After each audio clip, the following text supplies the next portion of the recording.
যুবক রে, তোমার বাবা তো দুনিয়ার জমিনে নাই।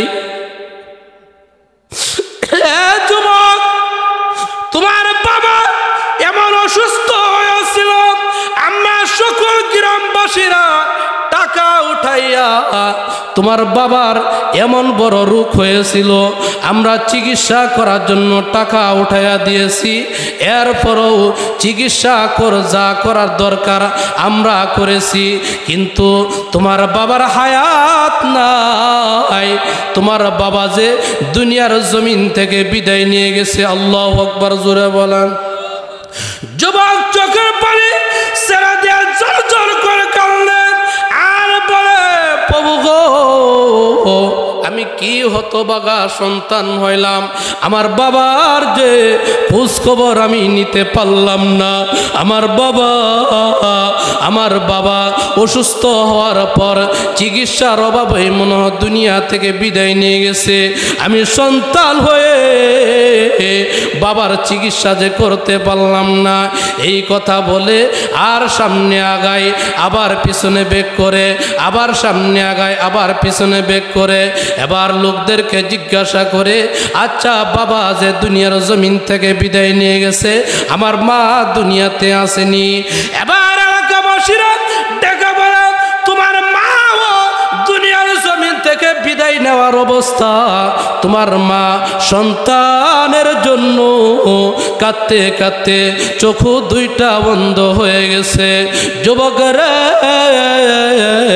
তোমার মাও দুনিয়া জমিন থেকে বিদায় নেওয়ার উপকর্ম হয়ে গেছে। এবার যুবক চোখের পানি জোর জোর করে ছেড়ে দেয় আর কান্দে। আবার বাড়ির দিকে যায়, আবার বাড়ির পিছনের দিকে বেক করে। এবার চিন্তা করে, আমার মাকে আমি সন্তান কিভাবে আমার চেহারা দেখাইব, কিভাবে আমার মাকে আমি মা বলে ডাক দিব? আমি হতভাগা সন্তান, আমার মাকে আমি কিভাবে মা বলে ডাক দিব? মা যদি বলে, সন্তান রে, স্রোতের মধ্যে, নদীর মধ্যে আপনি যদি ময়লা জামা লয়ে স্রোতের মধ্যে দাঁড়ান, এই জামার মধ্যে কি ময়লা থাকবো না ভাগবো? হ্যাঁ, আমার কথা বুঝতেছেন না আপনারা? তো পিছনের লোক দিয়ে মুখ খুলে না, কি ব্যাপার, রাগ করছেন নাকি আপনারা? ময়লা থাকবো নাকি ভাগবো? ঠিক তদ্রূপ ভাবে আমার আল্লাহ জানিয়ে দেন, বান্দা বান্দিরা রে, এমন দিনই মাহফিল, দিনই মজলিস, যে স্থানে আল্লাহ এবং আল্লাহ নবীর আলোচনা হয়, এটা কোনো সাধারণ মজলিস নয় রে বান্দা। আল্লাহর নবী বলেন, মুসলিম শরীফে হাদিসের মধ্যে আসছে, ওই স্রোত যেমনই ভাবে আপনার আমার শরীর থেকে ময়লা দূর করে নেই, এমন দিনই মজলিসে বয়ে থাকলেও আল্লাহ গুনাহ মাফ করতে থাকে।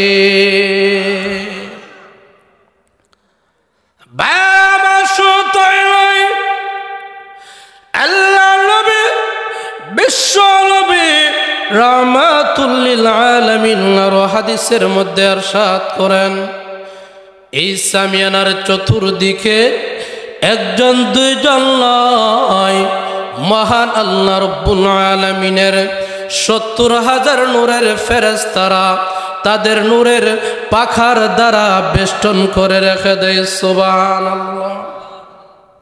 শুধু তাই নয়, আল্লাহ রব্বুল আলামিনের আরশে আজিমের নিচে একটি স্বর্ণের পিলার রয়েছে। ওই স্বর্ণের পিলার এইভাবে হেলাধুলা শুরু করে দিয়েছে। আল্লাহু আকবার, জোরে বলেন। আল্লাহ ডেকে বলেন, স্বর্ণের পিলার রে, এইভাবে কেন হেলাধুলা শুরু করে দিয়েছো? স্বর্ণের পিলারের জবান মহান আল্লাহ খুলে দেয়। সুবহানাল্লাহ। আল্লাহ পারে কি পারে না? আল্লাহ বাপ ছাড়াও সন্তান দিয়ে দেখায়া দিয়েছে। সুবহানাল্লাহ, জোরে বলেন। ভাইরা আমার, কুরআনের মধ্যে ঘটনা আসছে, মারিয়াম নামের একটা সূরা রয়েছে। সুবহানাল্লাহ, জোরে বলেন। মারিয়ামের পেটে যখন সন্তান আসলো, মারিয়াম চিন্তা করে, সমাজের লোক যদি আমাকে জিজ্ঞাসা করে, মারিয়াম গো তোমার সন্তান কোথায় থেকে তুমি পাইলা, আমি তাদের প্রশ্নের কি জবাব দিব? আল্লাহ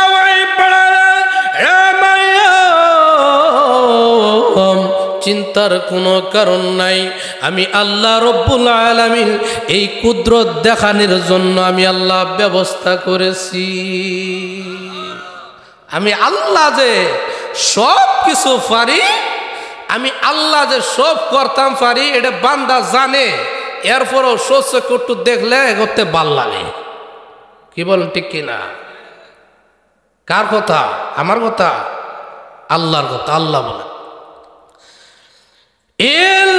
ইল্লাল্লাহ আলা কুল্লি শাইইন কাদির।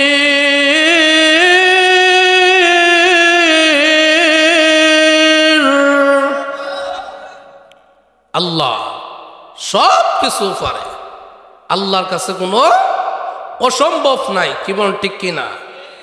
আজকে এই মাহফিল হয়ে যাইতে পারে ভাই আপনার আমার জীবনের শেষ মাহফিল। কি বলেন? কোনো গ্যারান্টি আছে? এই জন্য এখনো যারা বাহিরে বন্ধুরা আছেন, আমি অনুরোধ করব অন্তত আজকের এই সময়টা দেওয়ার জন্য। হয়ে যাইতে পারে এই মাহফিল আপনার আমার নাজাতের উসিলা হয়ে যাইতে পারে। কি বলেন, ঠিক কিনা? এই মাহফিল আপনার আমার নাজাতের উসিলা হয়ে যাক, আমরা চাই কি চাই না? তাহলে এখন নুজুলের রহমত, গভীর রজনী হয়ে গেছে। মানুষ শীতের সময় আরামের ঘুম আমরা হারাম করে আল্লাহর নবীর বাগানে আমরা বসছি। কি বলেন, ঠিক কিনা? জান্নাতের বাগানে বসছি। আমাদের বিশ্বাস আল্লাহ আমাদেরকে মাফ করেই দিবে। কি বলেন, ঠিক কিনা? আল্লাহ ফেরেশতারা আমগুলো লাগে দোয়া করতে থাকে। সুবহানাল্লাহ বলতেন না, সুপারিশ করতেছে আল্লাহর কাছে। কি সুপারিশ করে? প্রভু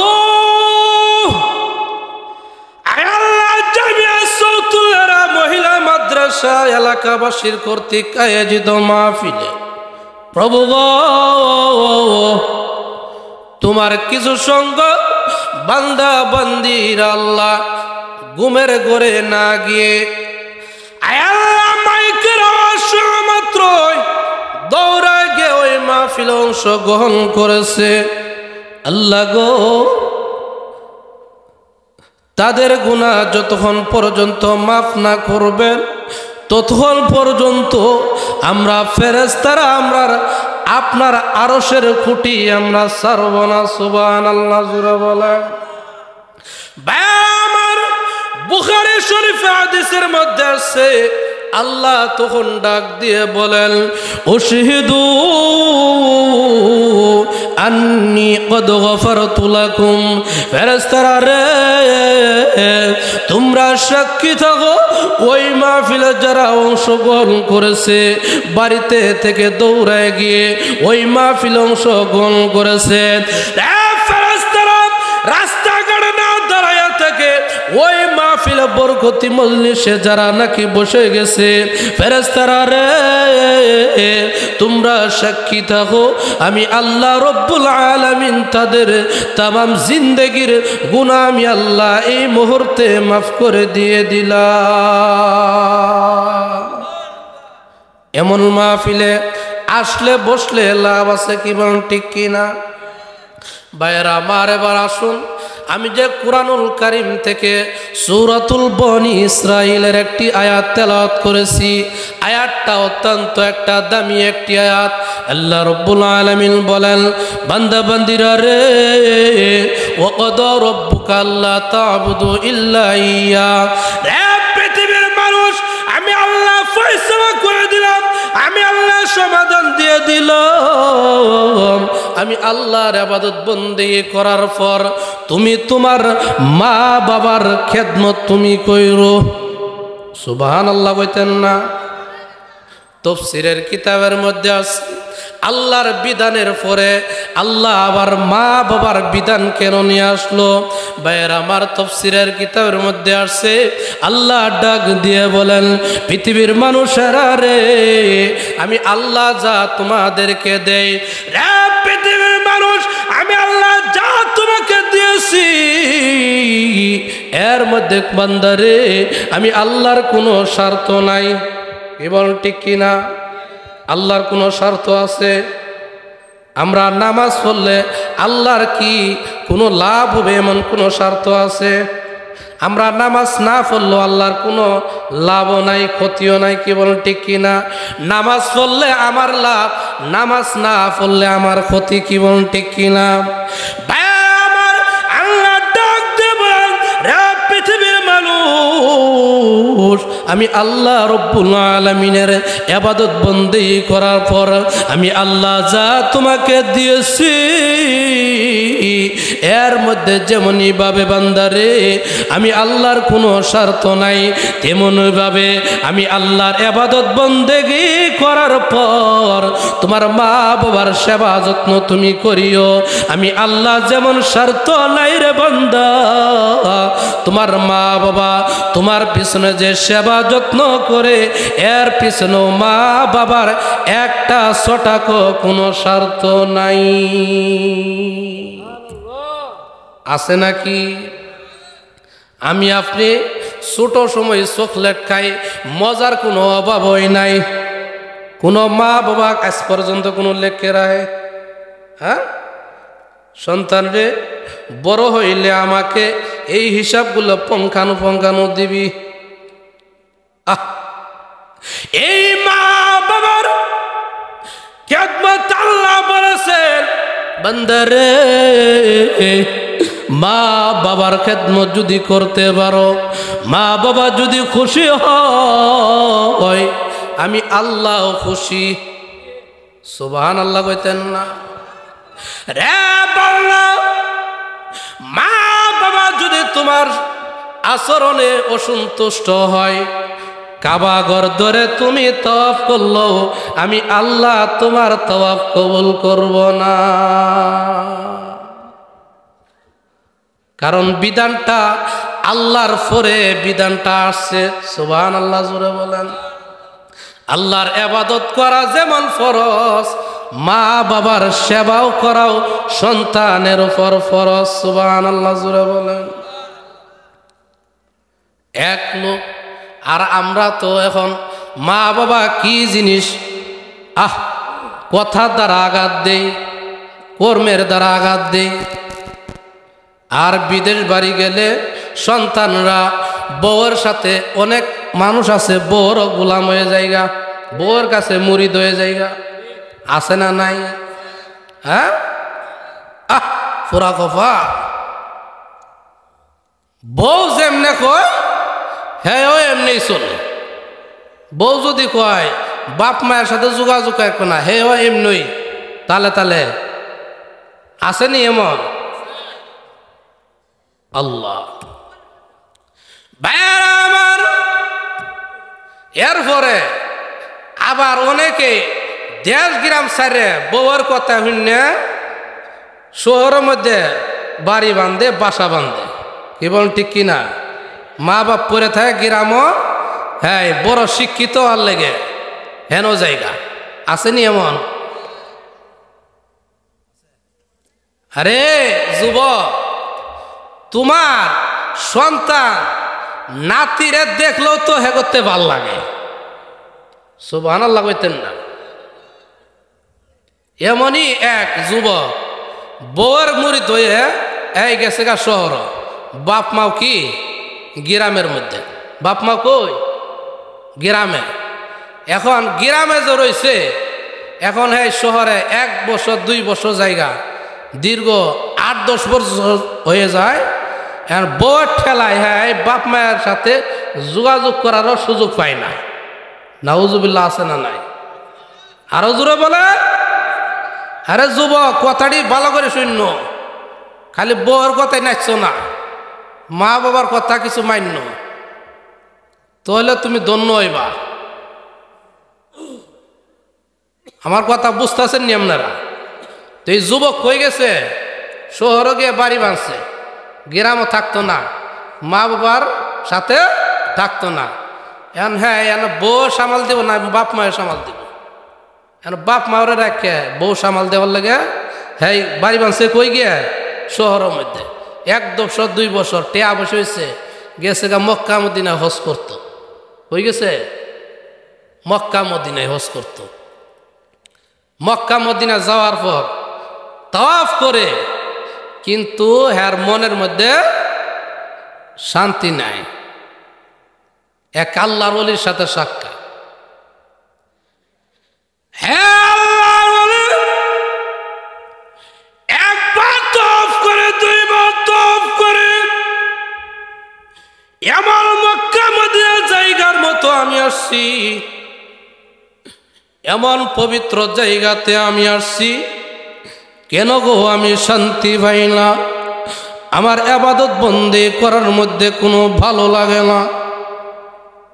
চোখের পানি ছেড়ে দিয়ে কান্দে। আল্লাহর ওলির কাছে ঘটনা বলে, আল্লাহর ওলি বলে, যুবক রে, তোমার ইবাদত বন্দেগীর মধ্যে তুমি যে শান্তি পাও না, আমি তো আর কোনো কারণ তোমার মধ্যে দেখতাম পাই না। তোমার মা বাবা কি আসেনি? হ্যাঁ মা বাবা আছে। ওই যোগাযোগ আসেনি? ওই 10 বছরের মধ্যে যোগাযোগ নাই। নাউজুবিল্লাহ জুড়ে বলেন। আল্লাহর ওলি ডাক দিয়ে বলে, যুবক রে, কপাল খাইছো। আল্লাহর নবী বলেছেন, হাদিসের মধ্যে বলেছেন, যেই সন্তানের প্রতি মা বাবার দোয়া নাই, যেই সন্তানের প্রতি মা বাবা খুশি নাই, তার আমলনামা আসমান জমিনের মধ্যে ঝুলতে থাকে।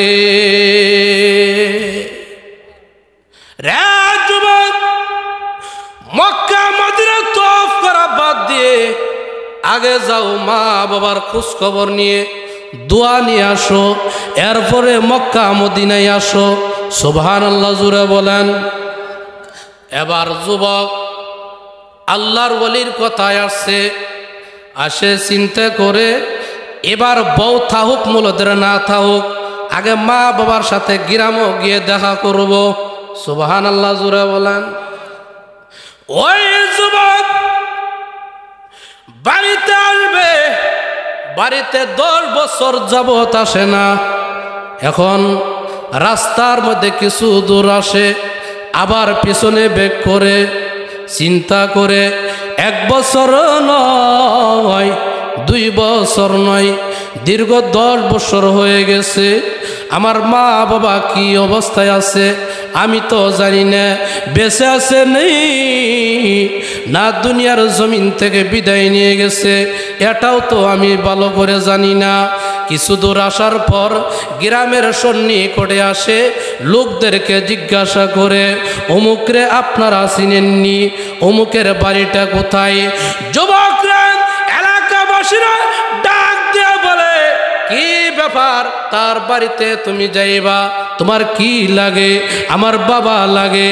তুমি তোমার বাবার বাড়িতে যাইবা, তুমি রাস্তা কেন চিনো না? যুবক ডাক দিয়ে বলে, 1 বছর নয়, 2 বছর নয়, দীর্ঘ 10 বছর হয়ে যায় আমার বাবা মার সাথে সাক্ষাৎ নাই। আমার বাবা কি দুনিয়ার জমিনে বেঁচে আসেনি? গ্রামবাসীরা ডেকে ডেকে বলে, যুবক রে, তোমার বাবা তো দুনিয়ার জমিনে নাই।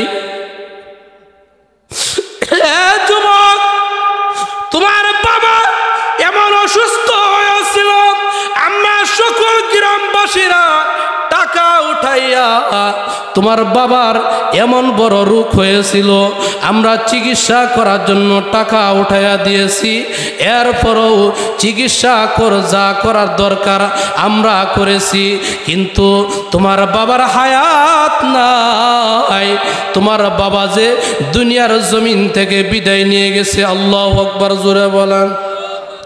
যুবক চোখের পানি ছেড়ে দিয়ে জোর জোর করে কাঁদলেন আর বলে, প্রভু গো, আমি আমি কি হতভাগা সন্তান হইলাম, আমার বাবার যে খোঁজ খবর আমি নিতে পারলাম না। আমার বাবা অসুস্থ হওয়ার পর চিকিৎসার অভাবে মনে হয় দুনিয়া থেকে বিদায় নিয়ে গেছে। আমি সন্তান হয়ে বাবার চিকিৎসা যে করতে পারলাম না, এই কথা বলে আর সামনে আগায়, আবার পিছনে বেক করে, আবার সামনে আগায়, আবার পিছনে বেক করে। এবার লোকদেরকে জিজ্ঞাসা করে, আচ্ছা বাবা যে দুনিয়ার জমিন থেকে বিদায় নিয়ে গেছে, আমার মা দুনিয়াতে আসেনি? এবার এলাকাবাসীরা ডেকে বলে, তোমার মাও দুনিয়ার জমিন থেকে বিদায় নেওয়ার অবস্থা, তোমার মা সন্তানের জন্য কাঁদতে কাঁদতে চোখু দুইটা বন্ধ হয়ে গেছে। যুবকরা, তোমার মাও দুনিয়া জমিন থেকে বিদায় নেওয়ার উপকর্ম হয়ে গেছে। এবার যুবক চোখের পানি জোর জোর করে ছেড়ে দেয় আর কান্দে, আবার বাড়ির দিকে যায়, আবার বাড়ির পিছনের দিকে বেক করে। এবার চিন্তা করে, আমার মাকে আমি সন্তান কিভাবে আমার চেহারা দেখাইব, কিভাবে আমার মাকে আমি মা বলে ডাক দিব? আমি হতভাগা সন্তান, আমার মাকে আমি কিভাবে মা বলে ডাক দিব? মা যদি বলে, সন্তান রে, তোর মুখ হতভাগা সন্তান আমার দরকার নাই, চিকিৎসার অভাবে তোর বাবা দুনিয়ার জমিন থেকে বিদায় নিয়ে গেছে, আমি তখন কি জবাব দিব? আমার ওই যুবক এই কথা চিন্তা করে আবার বাড়ির দিকে যায়। বাড়িতে গিয়ে গেটের দুয়ারে মা মা বলে যখন ডাক দেয়, মা বিছানায় পড়ে থাকে। অন্য লোক মাকে ধরে ধরে উঠাইতে হয়। যেই মাত্র সন্তান মা মা বলে ডাক দিয়েছে, এমনি মা বিছানা থেকে লাফ দিয়ে উঠেছে। আল্লাহু আকবার, জোরে বলেন। মা ডেকে বলেন, রে সন্তান, তুই যে আমার সন্তান, আওয়াজ আমি বুঝতে পেরেছি, আর পরিচয় দিতে হবে না। সন্তান রে, আয় আয় বাবা, আমি মা চোখে দেখি না, আয় রে সন্তান আমার সামনে আয়, আমি মা তোর হাতটা বুলাইয়া দেই, আর আমি দেখি আমার সন্তান তুই কত বড় হয়ে গেছো। যেই মাকে অন্য লোক ধরে ধরে উড়াইতে হয়, সন্তানের ডাক শোনা মাত্রই মা আল্লাহু আকবার অসুস্থ থেকে সুস্থ হওয়ার উপক্রম হয়ে গেছে। সুবহানাল্লাহ। হে যুবক, এই মা খেদমত আমরা, বাবার খেদমত আমরা করি না। আল্লাহ, অনেক সময় দেখবেন মা বাবা বৃদ্ধ নাই নাতি করে দেখেও অনেক সময় রোগ এমনিতেই অর্ধেকটা ভালো হয়ে যায়। কি বলেন, ঠিক কি না? আর আমরা কি মশলা বাইর করছি, শহরে থাকতে হইব, শহরে থাকা সমস্যা কি, মা বাবার সাথে যোগাযোগ রাইব। কি বলেন, ঠিক কি না? ভালো করে লেখাপড়া করাও, তুমিও ভালো করে লেখাপড়া করো, বউরও ভালো করে লেখাপড়া করাও, কিন্তু মা বাবার খোঁজ খবর রাখো। কি বলেন? মা বাবা যদি অসন্তুষ্ট হয়, শহরে প্রেসিডেন্টও গিয়েও কাম হইতো না। কি বলেন, ঠিক কি না? মক্কা মদিনা গিয়েও খোঁজ করলেও কাম হইতো না। পাকিস্তানের বড় মুফতি তকি উসমানী, নাম শুনছেন তো? ওনার ভাই শফি কাসিম, দুই ভাই হজ করার জন্য টিকিট অলরেডি কেটে ফেলছে। এখন ফ্লাইট শুরু হবে। এমন মুহূর্তে বাবা অসুস্থ, অসুস্থ হওয়ার পর এখন দুই ভাই মিললে পরামর্শ করছে, ভাইও আমরা আর হজ করতাম যাইতাম না। সুবহানাল্লাহ, আছে না নাই? বাবাই জিগায়, তোমরা না টিকিট কাটছো হজ করার লেগে? হ্যাঁ বাবা, আল্লাহ নবী বিশ্ব নবী রাহমাতুল লিল আলামিন হাদিসের মধ্যে বলেছেন মা বাবা যদি ঘরের মধ্যে থাকে, মা বাবার সেবা যত্ন যদি করতে পারো, মা বাবার চেহারার দিকে যদি নেক নজর দিয়ে ভালো করে দেখাও, আল্লাহর নবী বলেন মহান আল্লাহ রব্বুল আলামিন কবুল হজের সওয়াব ওই সন্তানের আমলনামায় আল্লাহ দিয়ে দেই।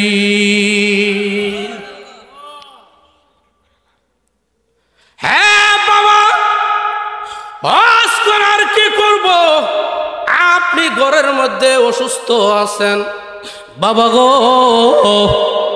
আপনার সেবা যদি করতে পারি, হ্যাঁ বাবা আল্লাহর নবী বলেন এই হজ ঘরের মধ্যে সেবা করে আল্লাহ আমাদের আমলনামায় দিয়ে দিবে। রিদর রব্বি ফি রিদল ওয়ালিদি ওয়া সাখাতুর রব্বি ফি সাখাতিল ওয়ালিদি। সময় সংক্ষেপ। আল্লাহ নবী রাহমাতুল লিল আলামিন বলেন রিদর রব্বি ফি রিদল ওয়ালিদি, মা বাবা যদি তোমার প্রতি সন্তুষ্ট থাকে রে বান্দা, আমি আল্লাহ তোমার প্রতি খুশি। সুবহানাল্লাহ জোরে বলেন। আর মা বাবা যদি তোমার প্রতি কোনো কারণে অসন্তুষ্ট হয় রে বান্দা, তোমার ইবাদত বন্দেগী আমি আল্লাহর আসমান পর্যন্ত পৌঁছতো না, যতক্ষণ পর্যন্ত তোমার মা বাবাকে তুমি খুশি না করতে পারবা।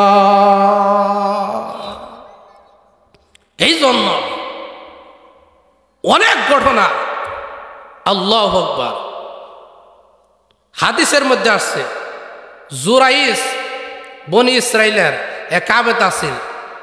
এমন আবেদ লোকজনের অনেক ভালোবাসত। গাছের একটা কাঁড়ল পাকলে আগে আগ কাঁড়লাই এই জুরাইসরে খাওয়াইতো। অনেক ঘটনা আছে, আল্লাহর অলিরা পর্যন্ত। হ্যাঁ, আলকামার ঘটনা জানছেন না আপনারা? এই জন্য সময় সংক্ষেপ, আর বক্তা আছে। আমি যে এই মা বাবার খেদমতের জন্য যেই কুরআনুল কারীম থেকে আয়াতটি বলেছিলাম, আর বুখারী শরীফের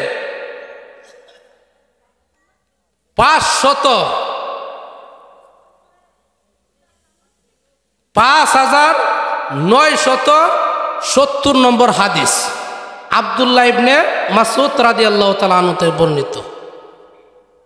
আব্দুল্লাহ ইবনে মাসউদ রাদিয়াল্লাহু তাআলা আনহু আল্লাহর নবীকে জিজ্ঞাসা করেন, ওগো নবীজি, আল্লাহর কাছে কোন আমলটা সবচেয়ে প্রিয়? কই 5 ওয়াক্ত নামাজ সঠিকভাবে পড়ো। সুবহানাল্লাহ আছে না নাই? আরো জোরে বলুন সুবহানাল্লাহ। আমলটি করা যাইব তো ইনশাআল্লাহ। এরপর আব্দুল্লাহ ইবনে মাসউদ রাদিয়াল্লাহু তাআলা আনহু বলেন, এরপর আল্লাহর কাছে সবচেয়ে প্রিয় আমল কোনটি? কই বিররুল ওয়ালিদাইন। সুবহানাল্লাহ বলেন, মা বাবার খেদমত কইরো। এরপর আব্দুল্লাহ ইবনে মাসউদ রাদিয়াল্লাহু তাআলা আনহু বলেন, ওগো নবীজি, এরপরে কোন আমলটি সবচেয়ে আল্লাহর কাছে প্রিয়? কই আল জিহাদু ফি সাবিলিল্লাহ। আল্লাহু আকবার বলেন। এই জন্য আমরা 5 ওয়াক্ত নামাজ সঠিকভাবে পড়ব তো ইনশাআল্লাহ? ভাই পড়ব না ইনশাআল্লাহ? আমরা জুম্মার নামাজি হইব না, বছরে নামাজি হইব না, 5 ওয়াক্ত নামাজি হব ইনশাআল্লাহ। এই নিয়ত করলাম। আল্লাহ সকলকে 5 ওয়াক্ত নামাজ জামাতের সাথে আদায় করার তৌফিক দান করুন, আল্লাহুম্মা আমিন। এরপরে 2 নম্বর কি? বিররুল ওয়ালিদাইন, মাতা পিতার খেদমত করব। এই ইমাম শাফি, কইতে ইমাম শাফি হয়েছে, কিতাব মধ্যে আসছে, তাফসীরের কিতাব মধ্যে আসছে ইমাম শাফি। আল্লাহু আকবার, কত বড় আলেম। মা ঘুমায় রয়েছে, মার পায়ের মধ্যে 4টা আছে রাত্রে। সুবহানাল্লাহ কইতেন না? একদিন ছাড়ে, 2 দিন ছাড়ে, প্রতি রাত্রে খালি পায়ের মধ্যে ছাড়ে। হঠাৎ করে মার ঘুম ভাবে গিয়েছে। মা জিজ্ঞাসা করেছে, হ্যাঁ ইমাম শাফি, শাফি রে, তুমি আমার পায়ের মধ্যে চারটা চকির লেগে। ইমাম শাফি কয়, মাগো, রসুলের একটা হাদিস শুনেছি, আল জান্নাতু তাহতা কদামিল উম্মাহাত। সুবহানাল্লাহ জোরে বলেন। জান্নাত মার পায়ের নিচে আল্লাহ দিয়ে রাখছে। সুবহানাল্লাহ জোরে বলেন। এই জন্য আমি ইমাম শাফি আপনার পায়ে চুম্বন করি। মা দোয়া দিছে, সারা জাহানের ইমাম হিসেবে আল্লাহ কবুল করেছে। সুবহানাল্লাহ জোরে বলেন। এই জন্য ভাই, আমাদের মা বাবা যাদের আছে এরা তো খেদমত করবই, যাতে কষ্ট না পায়। আর যাদের নাই এরা কি করব? মা বাবার জন্য বেশি বেশি করে দোয়া করব। বেশি বেশি করে কি করব? দোয়া করব। এবং কবর জিয়ারত করব। 2 নম্বর আমল হলো মা বাবার জন্য বেশি বেশি দান খয়রাত করব। 3 নম্বর আমল হলো মা বাবা যাদের সাথে চলছে এদের সাথে ভালো ব্যবহার করব। সুবহানাল্লাহ জোরে বলেন। হুজুর এসে গেছেন, আলোচনার দীর্ঘায়িত সুযোগ নাই, আমার জন্য দোয়া করবেন, আমিও আপনাদের জন্য দোয়া করি। এই মাদ্রাসাটা যে প্রতিষ্ঠিত, হ্যাঁ আমার বন্ধু, হ্যাঁ আপনাদের এলাকার কৃতি সন্তান, কি বলেন, মুফতি মোশাররফ হোসেন সাহেব, আমার অত্যন্ত বাল্যকালের বন্ধু। দোয়া করব আল্লাহ যাতে এই মাদ্রাসাকে কবুল করে। সব আল্লাহুম্মা, আরো জোরে করে আমি। এখন হুজুর আখেরি আলোচনা করে বয়ান করে আখেরি মোনাজাত দিবে। নুজুলের রহমত, খালি রহমত এখন নাজিল হইতাছে, কেউ উঠবো না আমরা ইনশাল্লাহ। বলেন না ইনশাল্লাহ। আমার আলোচনা শেষ।